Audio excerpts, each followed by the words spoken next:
3절에 거기 석 달 동안 있다가 배 타고 수리아로 가고자 할 그때에 유대인들이 자기를 해하려고 공모함으로 마게도냐를 거쳐 돌아가기로 작정하니라고 말씀하고 있습니다. 바울이 에베소에서 굉장히 큰 그 소동을 경험하고 이제 굉장히 또 어려운 그런 상황을 이제 당면하게 됩니다. 유대인들이 자기를 해하려고 공모함으로, 그래서 원래 가려던 길로 가지 못하고 이제 마게도냐로 거쳐서 돌아가기로 작정했다라고 말씀하고 있습니다. 이렇게 어려운 일이 있을 때에 그나마 위로가 됐던 것은 4절에 나타나는 동역자들이 함께 마음을 주고 그리고 함께 해 주었기 때문에 큰 위로와 격려를 받을 수가 있었던 것입니다. 4절에 보니까 아시아까지 함께 가는 자는 베레아 사람 브로의 아들 소바더와 데살로니가 사람 아리스다고와 세군도와 더베 사람 가이오와 및 디모데와 아시아 사람 두기고와 드로비모라. 그들이 먼저 가서 드로아에서 우리를 기다리더라 라고 말씀합니다. 저는 이 사람들을, 여기에 나타나는 이 항목에 나타나는 사람들을 부력을 지닌 사람들이다 라고 그렇게 표현하고 싶습니다. 이렇게 물에 뜨게 만드는 능력을 부력이라 그러죠. 그 힘, 사역을 진전시키는 사람들, 사역의 배를 띄워주는 사람들. 비록 환란의 그 중심에는 지금 현재는 바울이 있지만 하나님께서 어떤 사역을 진행하시는데 소수의 사람들, 한 개인이나 소수의 사람이나 어떤 팀이 있을 수가 있습니다. 그러나 그런 중심적인 사역에 모두가 함께 다 같이 동참하는 것은 아니다 할지라도 그 중심에 있는 사람들을 격려하고 이렇게 사역이 진행될 수 있도록 띄워주는 사람들이 있다라는 것이죠. 저는 그런 의미에서 이 사람들이 부력을 가진 사람들이다. 물론 또 다른 상황에서는 이 사람들 개인이 바울처럼 또 다른 사역을 진행하는 그 사역의 중심에 쓰임받을 수가 있습니다. 그러나 우리가 여기서 중요한 사실은 무엇이냐면, 우리가 알아야 되는 사실은 무엇이든지 하나님께 어떤 사명을 맡아서 그 일을 진행하는 사람들, 물론 하나님께서 어떤 그들의 성실함과 충성심을 보고 그들에게 사역을 맡겨주셨겠지만, 무엇이든지 그런 사명을 감당하는 사람들의 중심에는 애로사항들이 있습니다. 외로움이 있고 또 마음에 그런 사람이기 때문에 부딪혀오는 어떤 상처들, 끊임없이 폭동과 그런 반대를 받는 바울의 마음 가운데 아무리 바울이라 할지라도 그 마음 가운데 상심이 없을 것이라고 생각할 수는 없을 것입니다. 그것을 이겨내는 것이지, 상심이 없고 마음에 시험이 없고 어려움이 없는 사람은 존재하지 않는 것이죠. 그러나 그럼에도 불구하고 그 사역을 포기하지 않고 앞으로 전진하게 시켜주는 힘이 무엇입니까? 물론 바울의 사역을 보면 주님이 직접 어떤 환상으로나 어떤 주님이 오른쪽에 서셔서 바울을 격려해 주시고 힘내라고 말씀해 주시고, 아직도 로마로 가야 하니 힘내라고 말씀하시는 그런 격려, 주님의 격려가 있었고, 분명히 기도 가운데 하나님이 주시는 위로와 그런 격려가 있었을 것입니다. 그런데 그것만으로도 충분해야 하지만 이것은 제가 생각하기에는 하나님이 주신 원리 같습니다. 주님만으로 충분해야 하지만 그럼에도 불구하고 함께하는 동료들의 격려가 얼마나 중요한지 주님께서 알게 해주셨고 마땅히 그래야 함을 하나의 신앙의 원리로서 이렇게 제정해 주셨다라는 것을 알게 됩니다. 사역이 힘들고 지치고 무너지려고 할 때에 주위에 있는 사람들이 우리는 당신의 사역을 지지합니다. 힘내십시오. 우리가 모든 것을 당신과 함께 할 수는 없어도 당신이 가는 길에 그래도 우리가 할 수 있는 만큼, 우리가 시간을 낼 수 있는 만큼, 우리가 할 수 있는 만큼 당신을 지지하고 함께 하기를 원합니다. 라고 하는 사람들에 의해서 이런 바울과 같은 사역자들이 힘을 얻고 그 감당하는 사역이 가라앉지 않고 계속해서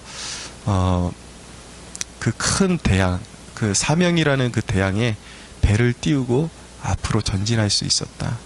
그래서 여러분이 오늘 누군가를 위로해 줘야 될 사람은 없는지 한번 생각해 보시기 바랍니다. 여러분 주위에 사명 감당하느라고 힘들어하는 사람들이 있으면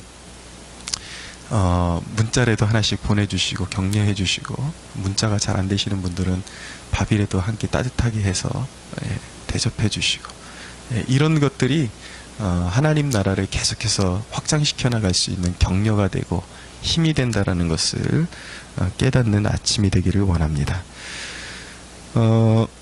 오늘 그 이 본문의 메인 그 단락은 청년 유두고에 관한 기사입니다. 바울을 전송하기 위해서 드로아에서 예배가 드려지죠. 드로아의 예배에서 유두고라는 청년이 바울의 설교를 듣다가 떨어져서 죽는 그런 불행한 그런 사건을 기록하고 있습니다. 근데 이 대목이 7절에 보니까 그 주간의 첫날이라고 말씀하고 있어요. 그래서 학자들 가운데는 이 대목이 초대교회의 예배에 그런 아직은 정립이 되지 않았지만 예배의 한 단면을 엿볼 수 있는 중요한 그런 자료가 되는 본문으로 여겨지고 있습니다. 유두고 사건을 통해서 우리에게 주시는 몇 가지 메시지가 있습니다.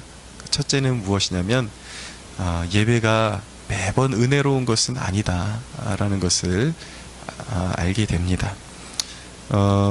은혜라는 그 표현을 어떻게 정의하느냐에 따라서 좀 얘기가 달라지겠지만, 제가 지금 말씀드리는 것은 늘 예배 가운데 어떤 충만함을 느끼거나 어떤 감정적으로 느껴지는 것들, 늘 예배가 그렇게 무언가 충만함으로 다가오고 감정적으로 이렇게 만족하게 되는 것으로 다가오는 것은 아니다라는 것을 알게 됩니다. 이 대목은 특별히 목회자에게 적지 않은 위로가 되는 본문이기도 합니다. 왜냐하면 목회자는 성도들에게 은혜를 끼치기를 원하고 매 주일의 예배가 꽤 큰 은혜로 다가오기를 원하죠. 물론 예배의 본질은 하나님께, 그 워십이라는 단어가 하나님을 섬긴다라는 가장 큰 가치로, 하나님의 이름에 합당한 가치를 올려드린다라는 그런 뜻을 가지고 있거든요. 그러니까 우리가 예배를 생각할 때 가장 심혈을 기울여야 되는 것은 어떤 느낌이 있던 없던 간에 하나님의 그 이름에 합당한 그 예의를 갖춰서, 예우를 갖춰서 경배해야 하는 자리인데, 오늘날 우리가 그런 가치를 자꾸 잃어버리려고 하고 감정적으로만 자기만 채워지고 충만케 되려는 그러한 거꾸로 접근을 하는 것이죠. 하나님께 올려드려야 될 것을 먼저 생각하고 예배에 참석해야 되는데, 내가 받을 것을 먼저 생각하고 예배에 참석하니 그날 하루 예배가 조금 지루했다 이러면 견디지 못하고 예배를 쉽게 평가해버리는 그러한 우를 범하기도 합니다. 그러나 그것은 분명히 바로잡혀야 되는 것이죠. 예배는 마땅히 하나님 그분의 이름에 합당한 영광을 올려드리는 자리인 것입니다. 그런데 그럼에도 불구하고 예배가 매번 그렇게 우리의 마음에 와닿게 그렇게 좋은 감동으로 오지는 않는다. 그러나 우리가 기억해야 하는 사실은 사도 바울조차도 예배를 인도해 가는데, 그것이 한 청년이 그렇게, 물론 바울이 말을 오래 했기 때문에 일어난 현상이기도 하지만 그 가운데 어떤 감정적으로 막 충만하게 무언가가 일어나지 않았다라는 것을 또 엿보게 되는 것입니다. 사도들이 예배를 인도한다고 해서 매번 은혜로운 것은 아니다라는 것이죠. 여기에 목회자가 이렇게 받는 위로가 여기에 적지 않게 있는 것입니다. 근데 우리가 예배를 생각할 때 기억해야 되는 것이 하나님이 부어주시는 이른 비와 늦은 비가 있다라는 것을 꼭 기억하셔야만 합니다. 그래서 항상 그런 어떤 특별한 날, 그리고 무언가 기념이 되는 날, 이런 날은 하나님께서 특별히 유독히 은혜를 많이 부어주시기도 합니다. 근데 평소에는 매번 은혜가 그렇게 있는 것이 아니라 또 사막과 같은 그런 시절을 지내고 나아갈 때에 또 하나님께서 때가 되면 인내하는 백성들에게 늦은 비를 내려주신다라는 것이죠. 그래서 하나님께서 우리의 영혼의 상태를 알고 계신다라는 그 신뢰를 가져야 하는 것입니다. 아, 요즘 참 목마른데 왜 이렇게 은혜가 없을까? 갈급할까? 그런 마음 가지고 조급해 하지만 사실은 조급할 필요가 없는 것입니다. 그냥 주어진 자리에 그냥 자리를 지키고 있고 몸담고 있으면 하나님께서 또 필요한 때에 그 농부가 과실이 잘 있게끔 만들기 위해서 필요한 때에 또 물을 주고 거름을 주듯이 하나님께서 반드시 그런 역할을 하신다라는 거예요.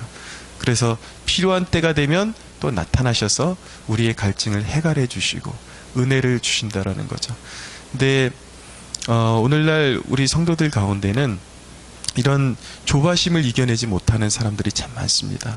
그래서 제가 목회의 경험으로 보면은 이제 기도 시작해야 되겠다 그러고 정말 포부를 가지고 기도회 시작했는데 항상 그 원리가 보면은 처음 참여하는 기도의 자리, 처음 뭔가 결단하고 나오면 그날 하나님이 참 큰 은혜를 부어주십니다. 근데 그 은혜가 매주 지속되면 좋은데 그렇지를 않다라는 거예요. 한두 주 굉장히 충만한 은혜 받았다가 이제 셋째 주, 넷째 주 넘어가면 굉장히 평범한 모드로 돌아옵니다.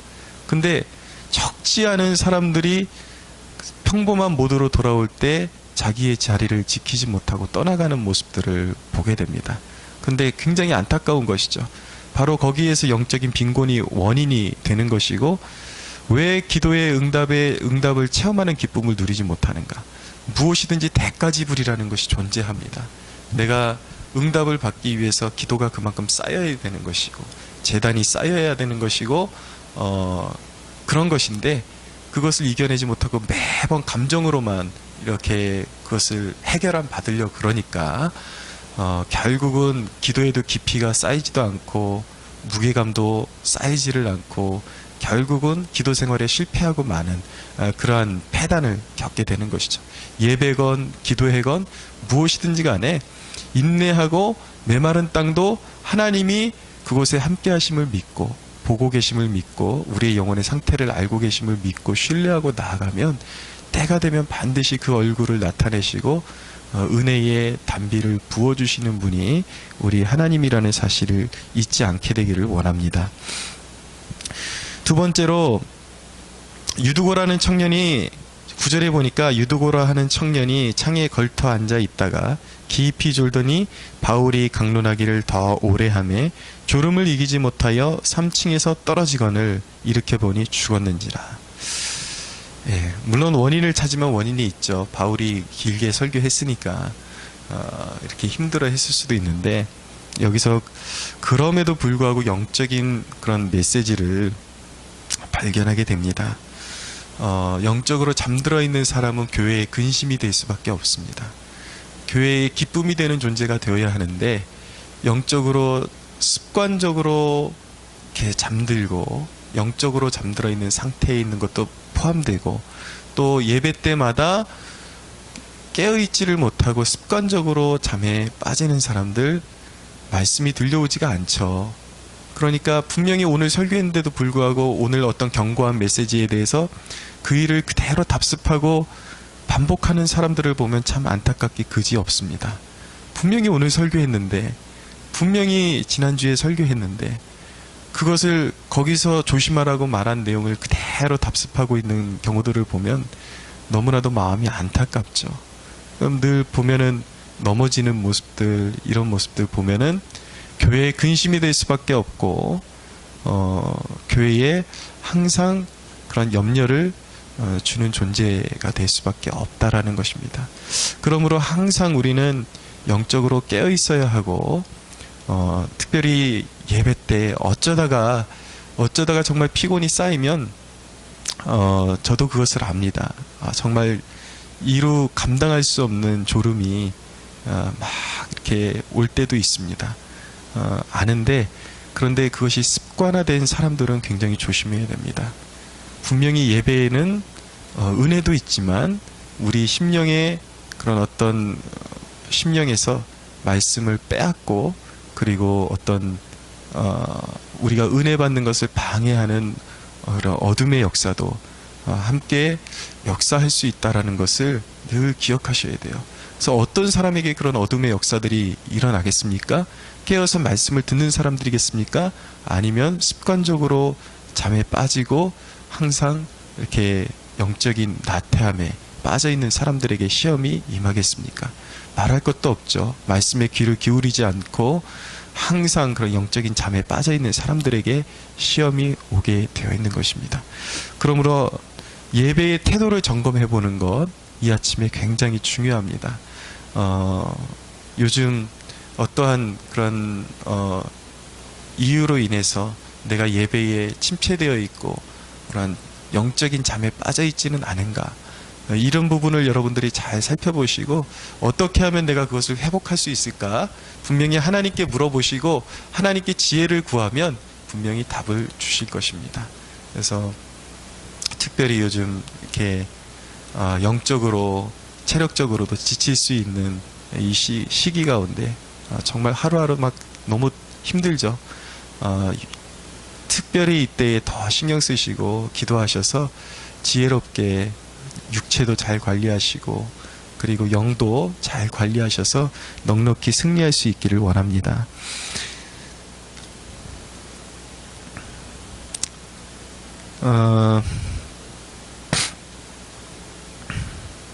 마지막으로 한 가지 메시지는 무엇이냐면 위기 가운데 항상 하나님의 은혜가 있다라는 것입니다.